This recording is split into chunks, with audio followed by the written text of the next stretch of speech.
Hi guys, welcome back to my channel. If you're new here, don't forget to subscribe and hit that all bell notification. In that way you won't miss any time I publish a new video. All right, so what are we going to be making today? Well, today we'll be making sorrel and cinnamon tea. So I'm coming out here now. I'm going to pick one of my sorrel buds in order to make a cup of tea for myself. See the sorrel here? So we're just going to cut off one. Actually, let me see if I use my hand. Just break it off.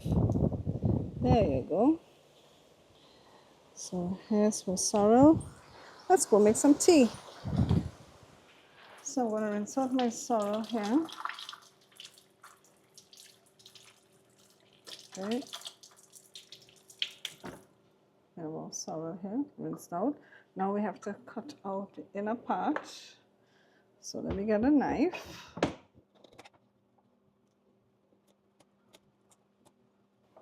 So I'll remove this part here. And this is what we're going to use to make our tea.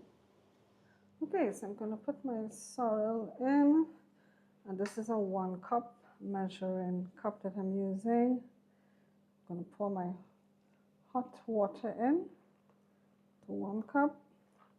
We're going to leave this to steep for about 3 to 5 minutes. So guys, I want to add a little cinnamon to my sorrel tea. So I'm going to leave that in there to steep as well.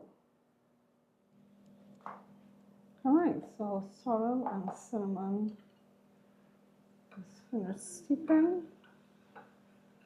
But what I'm going to do is actually leave it in when I pour it into my teacup. So we're going to pour it into our teacup now. Okay, has a nice pink color. I'm going to drop in the cinnamon in there. And I'm also going to leave the petals in there as well. And you can either have it just as it is, or if you want to sweeten it, well, I don't use sugar, but I use agave or honey in order to sweeten my tea if I'm going to sweeten it. It's a fine idea when you grow sorrel that you can also make tea with it. Besides the popular juice that everybody knows, you can also use it to make tea. And